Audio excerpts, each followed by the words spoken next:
숲은 누가 만들었나? 작가 윌리엄 제스퍼스는 미국 작가이며 이 책의 배경이 된 북동부 지역에서 태어나고 자랐습니다. 작품으로는 우주는 어떻게 생겨났는가, 최초의 인간은 어떻게 살았는가 등이 있습니다.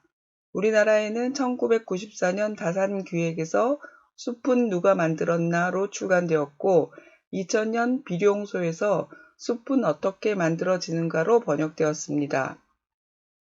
200년 전 농부가족이 밭을 만들고 난 후 어디론가 떠났습니다. 그리고 모든 게 변하기 시작했습니다.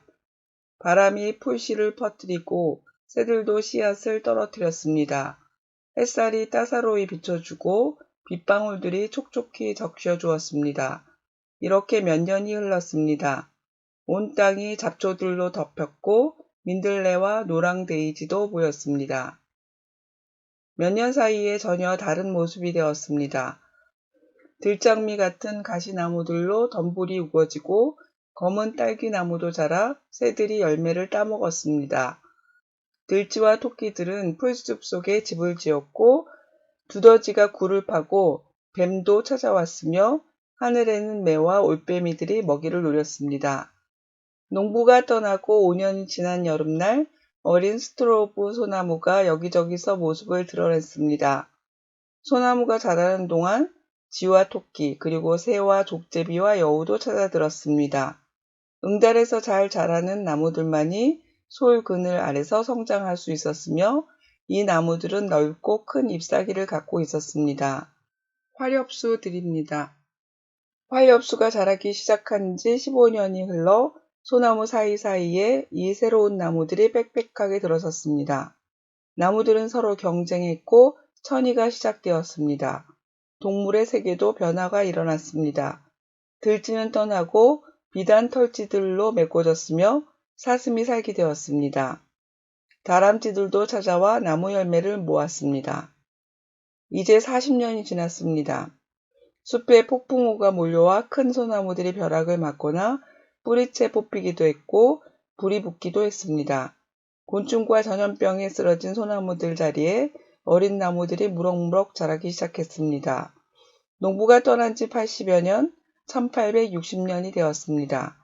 스트로브 소나무는 찾아보기 어렵고 숲은 온통 붉은 떡갈나무와 물풀의 나무와 꽃단풍으로 뒤덮였습니다. 숲은 이제 중년기에 접어들었습니다. 낮에도 어두컴컴한 나무그늘 속에서 어린 너도밤나무와 설탕 단풍이 자라고 있습니다. 붉은 떡갈나무와 물풀의 나무와 꽃단풍이 자라기에는 숲속이 너무 어두웠고 더 많은 물과 다른 흙이 필요했습니다. 어린 붉은 떡갈나무와 물풀의 나무와 꽃단풍은 이제 보이지 않았습니다. 가을이면 나무들은 나뭇잎을 떨궈냈습니다. 기름진 흙 부엽토를 만들었습니다. 세균과 벌레와 곰팡이들이 분해해서 좋은 흙을 만들고 나무들은 부엽토에서 양분을 얻어 기운차게 성장했습니다. 100년의 세월이 흐르자 너도밤나무와 설탕 단풍나무는 나이가 많은 나무 아래쪽에서 낮은 층을 이루고 있었으며 이렇게 낮게 자란 나무들을 뿌개목이라고 합니다. 150년이 흘러 1927년이 되었습니다. 너도밤나무와 설탕 단풍이 주인이 되었으며 오래전 농부가족이 새 집을 지었습니다. 이전의 너른 들판이 아름다운 숲으로 변했습니다. 스라손이랑 여우, 곰, 사슴, 다람쥐, 많은 동물들이 한데 얼려 살아가는 집입니다.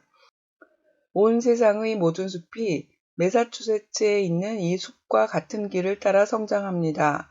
숲속에서 언제까지나 변치 않는 것은 없습니다. 오래된 나무가 죽어간 자리에선 언제나 어린 나무가 새로 자랍니다. 의미를 찾는 질문, 매사추세츠 숲의 천의 과정. 1927년까지 150년의 시간 동안 매사추세츠 숲이 어떻게 만들어졌는지 보여주고 있습니다. 단계에 따라 꼼꼼하고 구체적으로 보여줍니다.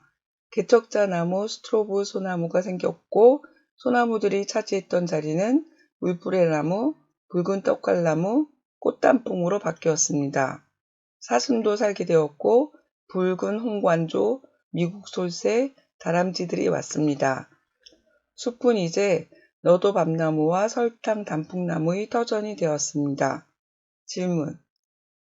빈 들판에 처음 나타난 식물은 무엇이었나요? 높이 자란 풀숲과 덩굴에는 어떤 동물이 살았나요? 5년이 지난 여름날 여기저기에 등장한 어린 나무는 무엇이었나요? 스트로브 소나무가 개척자 나무가 될 수 있는 것은 어떤 특징을 갖고 있기 때문일까요? 소나무가 무성하게 자라면 어린 소나무들이 자라지 못하고 시듭니다. 이유는 무엇인가요? 소나무들 다음으로 자리를 잡은 나무는 어떤 나무들인가요? 어떤 특징을 갖고 있나요? 들쥐가 떠나고 비단 털쥐들이 그 자리를 차지한 이유는 무엇일까요? 화엽수들이 많이 자라면서 새로운 동물이 살게 되었습니다. 어떤 동물이 무엇 때문에 오게 되었나요? 소나무는 숲에서 어떻게 사라지게 되었나요? 어린 너도 밤나무와 설탕 단풍이 자라날 수 있었던 이유는 무엇인가요? 의미를 찾는 질문. 숲의 성장 일반화. 하나의 예를 통해 숲이 어떻게 만들어지는지 일반화할 수 있습니다. 한 지역에서 나무나 동물이 다른 종류로 변해가는 일을 천이라고 합니다. 숲의 성장을 크게 나누면 개척자 식물이 뿌리내리는 시기, 중간 단계, 마지막 단계인 극상의 세 단계로 성장합니다. 또한 충분히 자란 숲은 5층을 이루고 있습니다. 책 뒷부분에는 아이들과 숲을 갈 때 활용하면 좋을 지도 방안이 실려 있습니다. 질문. 허허벌판에 처음 등장한 식물은 어떤 특징을 갖고 있을까요? 개척자 나무가 나타날 때의 땅과 울창한 숲인 상태의 땅은 어떻게 다른가요? 천이란 무엇인가요? 부식토가 생기기 위해 필요한 것은 무엇인가요? 숲에서 자라는 식물이 변하는 것은 동물과 관련이 있을까요? 동물이 식물의 천위 과정에 따라 변하는 이유는 무엇인가요? 후계목은 무엇인가요? 다른 숲 역시 매사추세츠와 같은 성장 과정을 거쳤습니다. 모든 숲이 하나의 숲과 같은 과정을 거치는 이유는 무엇일까요? 숲속에서 변하지 않는 것이 있나요? 무엇인가요? 여러분이 가본 숲에는 어떤 나무들이 자라고 있었나요? 그 숲은 어떤 단계의 숲일까요?